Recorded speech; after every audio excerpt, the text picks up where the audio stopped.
Taylor Swift has previously spoken out to raise awareness of the climate crisis. In a 2020 interview with Variety, she described climate change, among other issues, as horrific situations that we find ourselves facing right now. And, you know, she might well find climate change a horrific situation, but she certainly wouldn't want to do anything about it. Like, I don't know, stopping her ridiculously excessive private jet usage. Taylor Swift is responsible for a staggering amount of carbon emissions, particularly from the use of her 2 private jets. Look at this video.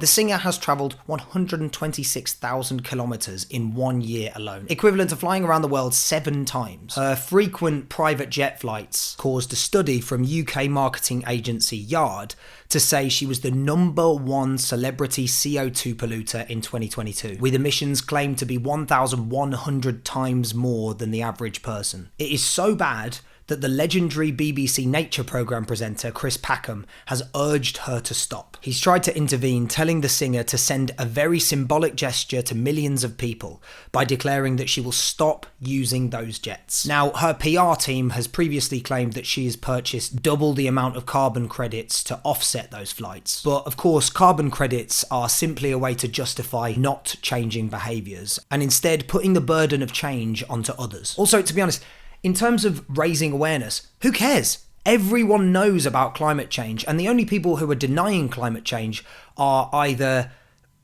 like very dumb, very, very unfortunately dumb people, God love them, or incredibly cynical, people who have a vested interest in the way the system is already, whether they're lobbyists for big oil or whatever. Those people are not to be trusted. They don't in their heart of hearts deny climate change. They just have a vested interest in publicly denying climate change. But now's not the time for raising awareness. It's the time for action and change. Also, if you do want to raise awareness as a mega polluter, you could probably start with your own behaviour and then talking about how you've changed and encourage other super rich people to change as well. Speaking of the super rich, is Taylor Swift unique in this regard?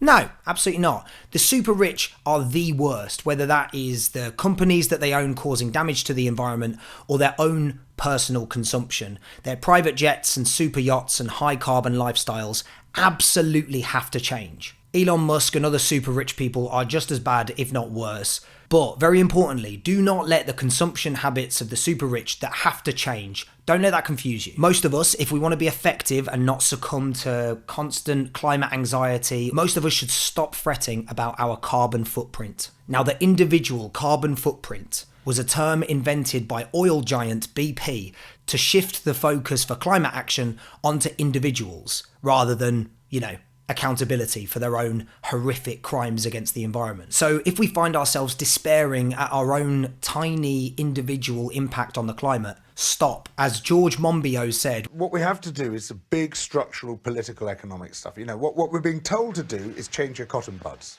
and all these pathetic micro consumerist which just isn't going to get us anywhere. Actually, everything we have to do is change the system. We have to overthrow this system, which is eating the planet. We need to stop worrying about plastic straws and micro-consumerist and shift the focus onto huge things. So in the trade union that I'm part of, Equity, we have a network within the union called Equity for a Green New Deal. And within our network, we've campaigned to change the nature of our union's pension funds. And crucially, we won. We divested fossil fuel investments from our collective £120 million pension pot. Now, there is no amount of not using plastic straws or recycling that you can do to do the same sort of damage to the fossil fuel industry as divesting tens, if not hundreds of millions of pounds from big collective funds.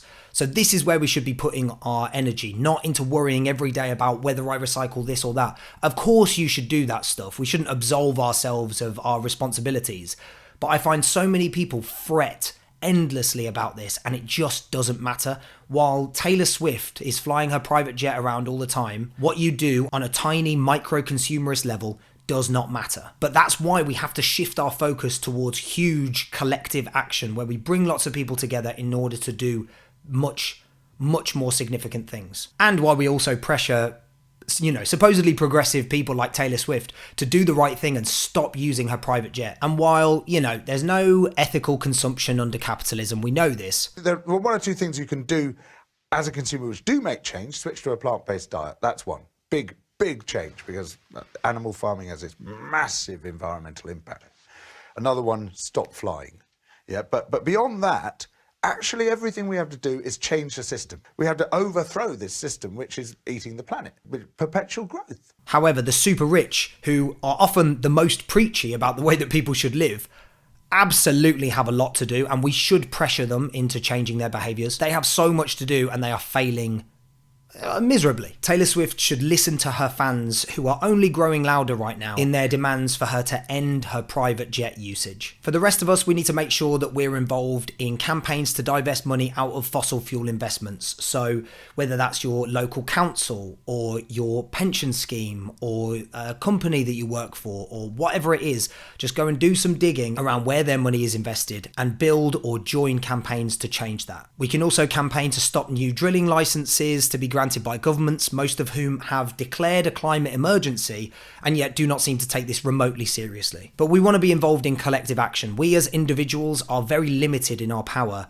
but that's why we need to come together in order to build power and win. And then I suppose we can also put pressure on the super rich to stop being such. See ya.